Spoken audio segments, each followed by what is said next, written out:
फी kilo चीनी के दाम 1 लीटर पेट्रोल की कीमत से भी तजावुज़ कर चुके हैं। होलसेल में चीनी के दाम दिनों में नहीं बल्कि घंटों में बढ़ने लगे हैं।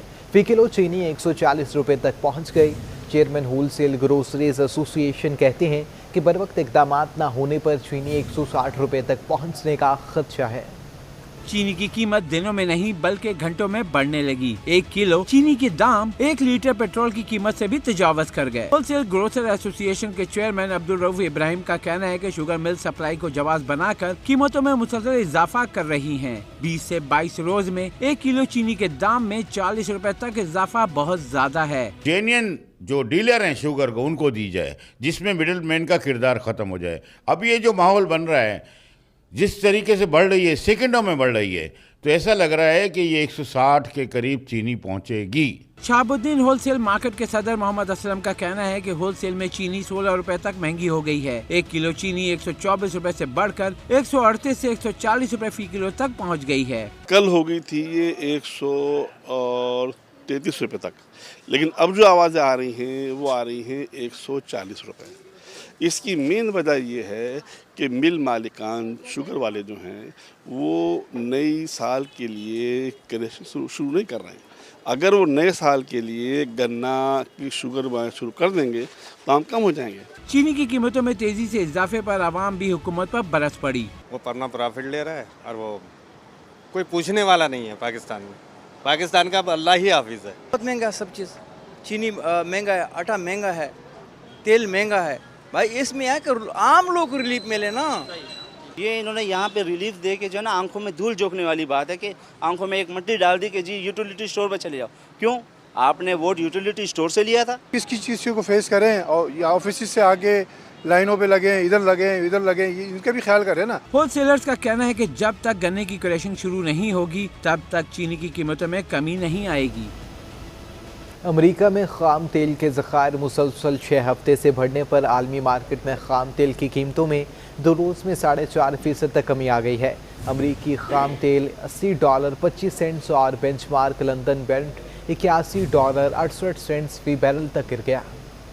आलमी मार्केट में खाम तेल की कीमतों में नुमाया कमी हो गई। रिपोर्ट के मुताबिक अमेरिका में खाम तेल के ज़खायर 6 हफ्तों में 5वीं मरतबा इजाफा हुआ। एनर्जी इंफॉर्मेशन एडमिनिस्ट्रेशन की हफ्तावार रिपोर्ट में 2 करोड़ बैरल ज़खायर में इजाफा देखा गया। खाम तेल की कीमत 7 साल की बुलंद सतह पर पहुँचने पर रिफाइनरीज की जानिब से खरीदारी कम हो गई। आलमी मार्केट में अमेरिकी खाम तेल 0.82% सस्ता हो गया। अमेरिकी खाम तेल 60 सेंट कमी से $80.25 फी बैरल तक गिर गया। 2 रोज में अमेरिकी खाम तेल 4.70% सस्ता हो चुका है। रिपोर्ट के मुताबिक 2 रोज में अमेरिकी खाम तेल $3.85 सस्ता होकर $80.25 फी बैरल का हो गया। बेंचमार्क लंदन ब्रेंट ऑयल 0.37% सस्ता हो गया। रिपोर्ट के मुताबिक benchmark London Brent oil 35 cent कमी से $81.68 फी बैरल का हो गया। रिपोर्ट के मुताबिक 2 रोज में बेंचमार्क लंदन ब्रेंट ऑयल 3.80% सस्ता हो चुका है। 2 रोज में लंदन ब्रेंट ऑयल $3.25 सस्ता होकर $81.68 फी बैरल का हो गया है। माशी माहिरीन का कहना है कि खाम तेल $80 फी बैरल से नीचे आए और पाकिस्तान में डॉलर मजीद सस्ता होने के बाद ही पेट्रोलियम मसूनात की कीमतों में कमी हो सकेगी।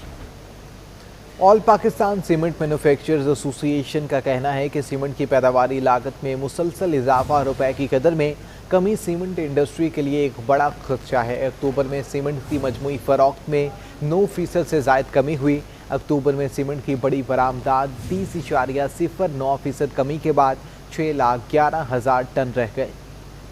तेजी से परवान चढ़ने वाली सीमेंट की सनत भी मुश्किलात में फंस गई। All Pakistan cement manufacturer association ने पैदावारी लागत में मुसलसल इजाफा और रुपए की कदर में कमी सीमेंट इंडस्ट्री के लिए एक बड़ा खदशा करार दे दिया। सीमेंट सेक्टर के मुताबिक अक्टूबर 2021 में सीमेंट की मजमूई फरोख्त 9.07% कमी से 52,14,000 टन रही, जबकि गुज़िश्ता साल अक्टूबर में सीमेंट की फरोख्त 57,35,000 टन थी। जबकि गुज़िश्ता साल अक्टूबर में सीमेंट की फरोख्त 57,35,000 टन थी। अक्टूबर 2021 में सीमेंट की मुकामी फरोख्त 5.29% कमी से 40,03,000 टन रही। इस अरसे में सीमेंट की एक्सपोर्ट 30.09% कमी के साथ 6,11,884 तक महदूद रही। इस अरसे में सीमेंट की एक्सपोर्ट 30.09% कमी के साथ 6,11,884 टन तक महदूद रही। रिपोर्ट के मुताबिक रवां माली साल 4 माह में सीमेंट की मजमूई फरोख्त 6.68% कमी से 1,80,39,000 टन रही, जो गुज़िश्ता बरस इसी अरसे में 1,93,30,000 टन की बरामदात थी। एक तरफ 4 माह में सीमेंट की मुकामी फरोख्त 1.1% इजाफे से 1,58,82,000 टन रही और रवां माली साल के पहले 4 माह में सीमेंट की एक्सपोर्ट 40.4% कमी से 40.4% घटकर 21,57,000 टन रह गई है, जो गुज़िश्ता माली साल इसी अरसे में सीमेंट की बरामदात 36,17,000 टन थी। All Pakistan cement manufacturer association ने हुकूमत से अपील की है कि वो सीमेंट की एक्सपोर्ट में नुमाया कमी का नोटिस लेते हुए इंडस्ट्री को मदद फराहम करे। दूध की कीमत के तयन का मामला, कमिश्नर कराची से डेयरी फार्मर्स एसोसिएशन के नुमाइंदों की अहम मुलाकात हुई। नायब सदर डेयरी एसोसिएशन मुबश्शिर अब्बासी का कहना था कि कमिश्नर कराची को तहफ़्फ़ुज़ात से आगाह किया। 4 साल से सरकारी सतह पर दूध की कीमत में इजाफा नहीं किया गया। उम्मीद है जल्द मामले को हल कर लिया जाएगा। शहर कायद में गैस बहरान संगीन होने लगा। गैस की बंदिश से सनतों का पहिया जैम और घरों में चूल्हे ठंडे होकर रह चुके हैं। सनतकारों के साथ घरेलू सारिफीन भी गैस न मिलने पर शदीद अज़ियत में मुब्तला हैं। शहर में संगीन हो गया गैस का बहरान, कई सनतों का पहिया जाम, कहीं अवाम परेशान। गैस की अदम फराहमी पर सनतकारों ने हुक्मरानों को खरी खरी सुना दी। कराची के सबसे बड़े सनती एरिया कोरंगी एसोसिएशन के अहदेदारान ने वजीर आजम के गैस बहरान के ऐलान को मायूस कुन करार दे दिया। कहा हुकूमत का काम है रिलीफ देना, न कि खौफ पैदा करना। अभी सर्दियाँ आ रही है और हमें गैस का मसला आने वाला है। इंडस्ट्रीज भी इतनी हैं जो स्पेशली तौर पे फार्मास्यूटिकल इंडस्ट्रीज़, जिसके अंदर प्राइसिंग एक बहुत बड़ा चैलेंज है। अगर उनके ऑपरेशंस पे इफेक्ट आता है तो लोकली प्रोडक्ट बहुत महंगी हो जाएगी। गैस का बहरान होना एक चीज़ होती है और उसकी मैनेजमेंट पॉलिसी मेकिंग एक चीज़ होती है। अगर एक चीज़ कोर के अंदर ही लिमिटेड सप्लाई में आ रही है तो कुछ हद तक हम भी अंडरस्टैंड कर सकते हैं। हम इंडस्ट्रियलिस्ट हैं, हमें supply demand chain supply chain का पता होता है। चूना रिपू लियाकताबाद के रिहायशियों का कहना है कि उनके इलाके में 12 रोज से गैस गायब है, मगर किसी को कोई परवाह नहीं। खवातीन भी गैस बंदिश पर शिकवा करती नजर आई। 10-12 दिन से हमारे घर गैस नहीं है। बच्चे नहाने से परेशान, मदरसे जाने से परेशान, सुबह शाम बाजार का खा के बजट भी खराब और पेट भी खराब। मेरा शौहर भी नाश्ते के बगैर जा रहे हैं, बच्चे भी नाश्ते के बगैर जा रहे हैं। ना रोटी बन रही है, ना सालन बन रहा है, कुछ भी नहीं बन रहा। हम लोग इतने परेशान हो रहे हैं कि बस हमारा अल्लाह जानता है। सार्फिन ने मुतालबा किया है कि हुक्मरान गैस बहरान पर काबू पाने के इक़दाम करते हुए उन्हें मुश्किलात से निजात दिलाएं और उनकी जिंदगियों में आसानी लाएं। हिंदू बरादरी की जानिब से दिवाली की तकरीबात का इनेकाद किया गया है। सोल्जर बाजार में फिरी पोंज मक्खी हनुमान मंदिर में हिंदू बरादरी दिवाली मना रही है। तफसीलात जानते हैं दानियाल सरीकी से। दानियाल, आगाह कीजिएगा। जी हाँ, बिल्कुल मुल्क भर की तरह शहर कायद में भी हिंदू बरादरी की जानिब से दिवाली का त्यौहार जो है वो इंतहाई अक़ीदत व एहतराम के साथ मनाया जा रहा है। इस वक्त हम मौजूद हैं सोल्जर बाज़ार में एक मंदिर में कि जहाँ पर हिंदू बरादरी बड़ी तादाद के अंदर जो है वो खुशियाँ मना रही है। कम्युनिटी के लिए खुशी का मौका है। शुरका बड़ी तादाद के अंदर यहाँ पर मौजूद हैं। बच्चे जो हैं वो आतिशबाजी कर रहे हैं, फुलझड़ियाँ जो हैं वो जला रहे हैं, मिठाइयाँ तकसीम की जा रही हैं, लोगों को खाना खिलाया जा रहा है। हिंदू बरादरी के अफराद जो हैं वो मंदिर के अंदर मौजूद हैं, इबादत कर रहे हैं, अपनी फैमिलीज़ के साथ जो है वो सेलिब्रेशन का हिस्सा बन रहे हैं। शुरका से हमारी गुफ्तगू हुई है। उनका ये कहना है कि हिंदू बरादरी के लिए ये दिवाली का त्यौहार जो है वो इंतहाई अहमियत का हामिल है, इंतहाई खुशी का, ईद का मौका है उनके लिए, और वो इस खुशी को अपने फैमिलीज़ और अपने दोस्तों के हमरा जो है वो मना रहे हैं। इस यहाँ की बताना भी ज़रूरी है कि अब से कुछ देर कबल जो है वो national human rights interfaith money का जो है वो एक वफ़द जो है यहाँ पर आया है। बैनुल मज़ाहिब आहंगी के फ़रोग़ के लिए मुसलमान कम्युनिटी भी यहाँ पर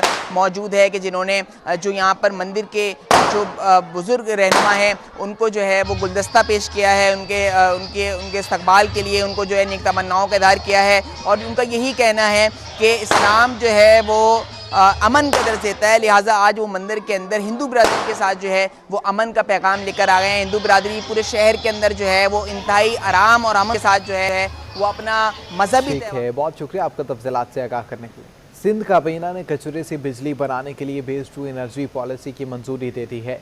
पहले मरहले में कराची में 50 मेगावाट बिजली बनाने के लिए प्लांट की तंसीब की जाएगी। की कमी पूरी करने के लिए सूबाई हुकूमत का बड़ा इकदाम। सिंध काबीना ने वेस्ट टू एनर्जी पॉलिसी मंजूर कर ली। सिंध काबीना के इजलास के बाद मीडिया ब्रीफिंग में वज़ीर तवानाई इम्तियाज शेख ने बताया कि कराची में रोजाना की बुनियाद पर 10,000 टन कचरा डंप होता है, जिसे बिजली, रिफ्यूज ड्राइव फ्यूल, गैसिफिकेशन और तवानाई के दीगर जराए पैदा किए जा सकते हैं। सॉलिड वेस्ट जो है वो मतलब उसको उसका एक इस्तेमाल है जो कि बिजली बनाकर कर सकते हैं, और उससे बेसिक जो मकसद है उसका वो यही है कि शहरों की सफाई रहे, और वो कचरा जो कि डंप करते हैं जाके लैंडफिल साइट पे वो बिजली बनाने में काम आए। इम्तियाज शेख ने कहा कि पहले मरहले में कराची, दूसरे मरहले में दीगर शहरों में प्लांट की तनसीब के काम का आगाज होगा। फेज़ 2 में पहले वहाँ हम ये प्रोजेक्ट लगाएंगे, और बाकी दूसरे फेज़ में हैदराबाद, सक्खर, लाड़काना और जहाँ भी मतलब इस तरह का कचरा अवेलेबल होगा जिससे मतलब पावर प्लांट चल सके। इससे कबल काबीना इजलास में वजीर तवानाई सिंध सरदार शाह की ब्रीफिंग के बाद सूबाई हुकूमत ने असातिज़ा भर्तियों और इंटर्नशिप की मंजूरी दी। कलेक्टर की जानिब से 400 एकड़ जमीन पर रजिस्ट्रेशन कैंप की दरख्वास्त पर सूबाई हुकूमत ने सब कमेटी कायम कर दी। सूबाई काबीना ने महकमा रेवेन्यू को ई स्टैम्प दिसंबर से शुरू करने की हिदायत कर दी। महकमे तालीम की अदम तवज्जुही के बायस कुरंगी 32B में सरकारी स्कूल के बाहर कचरे के ढेर लग गए। इलाका मकीन कहते हैं कि ताफुन के बायस न सिर्फ बच्चों की तालीम मुतासिर हो रही है बल्कि इलाके में बीमारियां भी फैल रही। इंतजामिया की नाअहली के बायस कोरंगी में सरकारी स्कूल कचरा कुंडी में तब्दील। कोरंगी 32B में वाक़े बॉयज सेकेंडरी स्कूल के चारों तरफ गंदगी के ढेर लग गए। गंदगी और ताफुन के बायस मकीन और तलबा अजियत का शिकार हो गए। कहते हैं गंदगी के बायस स्कूल के बाहर से गुजरना मुहाल हो गया है। स्कूल इंतजामिया और इलाका मकीनों के मुताबिक मुतादिद बार शिकायत के बावजूद कोई सुनवाई नहीं हुई। साला में स्कूल की छुट्टी दे देते हैं कि बोले जा हमारी पढ़ाई में मसला हो जाता है। यहाँ से हमें जाने में बड़ी मुश्किलात होती है, ये सफाई भी नहीं होती है। जब सफाई होती है थोड़ा थोड़ा ले आते, ज़्यादा लेके भी नहीं आते। इलाका मकीनों ने सूबाई हुकूमत और इंतजामिया से मुतालबा किया है कि गंदगी को साफ करके स्कूल को कचरा कुंडी बनने से बचाया जाए। कैमरामैन मोहम्मद हारिस के साथ आदिया नाज, सिटी 21। सिविल अस्पताल में सोलर मंसूबे का इफ्तिताह कर दिया गया। सूबाई वज़ीर इम्तियाज शेख कहते हैं सूबे के 37 सरकारी अस्पतालों को मुतबादिल तवानाई के मंसूबे में शामिल किया जा रहा है। सिंध ग्रीन एनर्जी की जानिब गामजन सिविल अस्पताल में ग्रीन सोलर पार्क के इफ्तिताह के मौके पर वज़ीर तवानाई इम्तियाज शेख ने वर्ल्ड बैंक के ताउन का शुक्रिया अदा किया और बोले सूबे के 37 सरकारी अस्पतालों को मुतबादिल तवानाई के मंसूबे में शामिल किया जा रहा है। 37 hospitals in all over Sindh which were selected with the consultation of the health department, and we started 17 are complete, rest working on, and there are some in other districts of the Sindh as well, province as well. Imtiaz Sheikh ने कहा कि सिंध के दही इलाकों में बिजली की सूरत हाल बेहतर नहीं। महकमा तालीम से मिलकर स्कूल्स को भी सोलर सिस्टम पर लाएंगे। इनिशिएटिव है सिंध गवर्नमेंट का, पाकिस्तान पीपल्स पार्टी का, उसकी गवर्नमेंट का, हमारी लीडरशिप की क़यादत में हम इसको इंशाल्लाह कामयाब करेंगे, इसको आगे बढ़ाएंगे और अस्पतालें हम लाएंगे। और मैंने आज इनको कहा है कि बाकी जो अजला हैं 10 ज़िलों के अलावा वो भी हमें शामिल करके दें ताकि हम पूरे सिंध में, पूरे सूबे में सोलराइजेशन का एक बहुत बड़ा प्रोग्राम शुरू करें। मलीर में नाजिम जोकियों के कत्ल के हवाले से सूबाई वजीर ने कहा कि वज़ीर सिंध ने वाक़े का नोटिस लिया है, मुतासरा खानदान को इंसाफ दिलाएंगे। Cameraman Imran Khan, camera Basim Iftikhar, City 21 News. शहर में डेंगू वायरस के हमले जारी हैं। गुज़िश्ता 24 घंटों के दौरान डेंगू वायरस के 46 नए केसेस रिपोर्ट हुए। गुज़िश्ता 24 घंटों के दौरान सिंध में 63 अफराद में डेंगू वायरस की तस्दीक हो गई, जिनमें से 46 का ताल्लुक कराची से है। जिना अस्पताल के एग्जीक्यूटिव डायरेक्टर प्रोफेसर शाहिद रसूल का कहना है कि मौसम में तब्दीली के बाइस डेंगू मर्ज की शिद्दत में इजाफा हो जाता है। सबसे ज़्यादा जो इसमें इम्पोर्टेंट सिम्टम होता है वो बुखार, कभी पेशेंट्स को उल्टियाँ भी शुरू हो जाती हैं। उसके अलावा जो और सिम्टम है बॉडी एक बहुत ज़्यादा होता है। तो किसी को अगर नॉर्मल पैनाडोल से ट्रीटमेंट से आराम नहीं आ रहा तो बेस्ट ये है कि बजाय एंटीबायोटिक्स खाने के जो आपकी मुदाफ़ियत को और कमज़ोर कर देती हैं, अपने डॉक्टर से मिलकर डेंगू का टेस्ट करा लें। डॉक्टर शाहिद रसूल के मुताबिक डेंगू मर्ज से बचाव के लिए एहतियाती तदाबीर ज़रूरी हैं। पानी के बर्तनों को कवर करके रखें, पानी जमा ना होने दें और फ्लाई प्रूफिंग रखें घरों की। उसके अलावा मस्कीटो रिपेलेंट जो होते हैं सोल्यूशंस वो यूज़ करें, फुल आस्तीन के कपड़े पहने। कोशिश करें कि ये प्रिवेंट हो जाए, स्प्रेड ना करे इस तरह से। लेकिन अगर किसी को हो जाए तो इसका मोर्टेलिटी रेट खुदा न खास्ता और ख़तरनाक बीमारियों से की तरह नहीं है, बल्कि उससे बहुत कम है। मुल्क के दीगर हिस्सों के मुकाबले में शहर कायद में डेंगू के मरीजों की अमवात का तनासुब कम है, लेकिन डॉक्टर्स का कहना है कि एहतियाती तदाबीर इख्तियार न की तो दिसंबर और जनवरी में इसमें इजाफा हो सकता है। कैमरामैन एहसन अमीन के साथ वाजिद रजा असफहानी, सिटी 21। मुसलसल कमी होती डॉलर की कदर में इजाफा हो गया। इंटरबैंक में डॉलर 4 पैसे इजाफे से 170 रुपये से तजावुज़ कर गया। ओपन मार्केट में भी डॉलर 30 पैसे महंगा हो गया। फॉरेक्स डीलर्स का कहना है कि सौदवी पैकेज के बाद इंटरबैंक में डॉलर मुसलसल सस्ता हो रहा था। कारोबार के अख्ताम पर डॉलर 4 पैसे बढ़कर 170 रुपये 1 पैसे पर बंद हुआ। कारोबार के दौरान इंटरबैंक में डॉलर 170 रुपये 5 पैसे और 169 रुपये 70 पैसे के दरमियान ट्रेड हुआ। सोना एक बार फिर महंगा हो चुका है। 1 तोला सोना 2800 रुपये महंगा होकर 1,20,200 रुपये पर पहुंच गया। ऑल सिंध सराफा बाजार एसोसिएशन के मुताबिक 10 ग्राम सोना 2400 रुपये महंगा होकर 1,03,052 रुपये का हो चुका है। स्टेट बैंक के ज़खायर 5 करोड़ 30 लाख डॉलर इजाफे के बाद 17 अरब 20 करोड़ डॉलर पर पहुँच गए।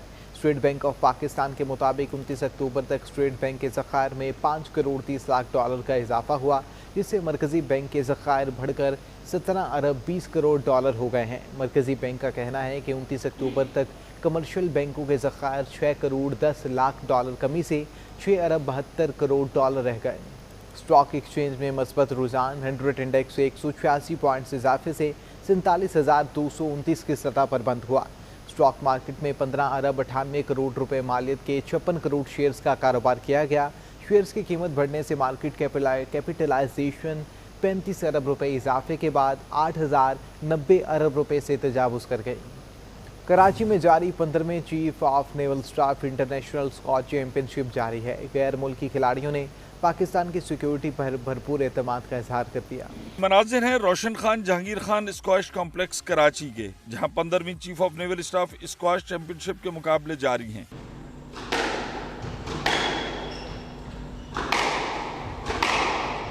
इवेंट में पाकिस्तान के अलावा दीगर 4 ममालिक के खिलाड़ी भी हिस्सा ले रहे हैं।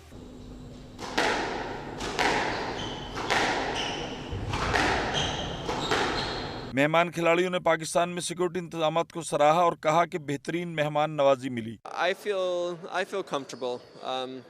I've traveled a lot. I've been to many different places, and I do feel safe and comfortable in Pakistan. दूसरी जानिब कौमी खिलाड़ी फरहान महबूब कहते हैं मुल्क में स्क्वाश के म्यार को बेहतर बनाने के लिए फेडरेशन को आगे आना होगा। हमारे अंदर टैलेंट की किसी चीज़ की कमी नहीं है। कमी है तो थोड़ी सी प्लेयरों के पास जो स्पॉन्सर्स है, जो फाइनेंस, वो प्रॉब्लम है। अगर ये एक दफ़ा आ जाए तो इंशाल्लाह ताला हम पाकिस्तानी कौम किसी वक्त भी किसी को भी हरा सकते हैं। ये मेरा एक यकीन है, हमारा ईमान है। स्क्वाश चैंपियनशिप में अमेरिका, हांगकांग, मिस्र, कुवैत के 24 एथलीट समेत पाकिस्तान के 9 खिलाड़ी भी हिस्सा ले रहे हैं। इवेंट का फाइनल 6 नवंबर को खेला जाएगा। कैमरामैन साजिद इमरानी के हमरा, सिटी 21। मशहूर तुर्क सीरीज़ अर्तुगल के अदाकार किनिग्स कोस्कन और नॉर्थ 300 निम्स का माहिर निशानाबाज निकले। मशहूर तुर्क सीरीज अर्तुगल के सितारों तुर्गुत और बमसी बे ने कराची पुलिस के स्पेशल सिक्योरिटी यूनिट हेडक्वार्टर का दौरा किया। DIG security and emergency services division Karachi Maqsood Ahmed ने इनका इस्तकबाल किया। तुर्क अदाकारों ने एसएसयू के मुख्तलिफ शोबों का दौरा करते हुए एहलकारों की मौजूदा पेशावराना महारत और इंतजामात की तारीफ की। डीआईजी मकसूद अहमद ने स्पेशल सिक्योरिटी यूनिट के मुख्तलिफ शोबों की कारकर्दगी की तफसीलात से आगाह करते हुए बताया कि पाकिस्तान में पहली मरतबा सिंध पुलिस में स्वॉट टीम कायम की गई है। स्वॉट टीम के कमांडर्स बशमूल लेडी कमांडर्स तरबियत याफ्ता और जदीद हथियारों से लेस हैं। ये टीम किसी भी नाखुशगवार हालात से निपटने के लिए हम्मा वक्त तैयार रहती है। तुर्क अदाकारों ने एसएसयू के इंतजामी, सिक्योरिटी और इंसदाद दहशतगर्दी उमूर में आला पेशावराना मेयार को सराहा और अपने ख्यालात का इजहार करते हुए कहा कि वो पाकिस्तानी अवाम की तरफ से दी गई पुरतपाक मेहमान नवाजी पर बहुत अच्छा महसूस कर रहे हैं। एसएसयू की जानिब से मेहमानों को एजाजी शील्ड्स भी पेश की गयी। Summer Abbas, city 21, Karachi.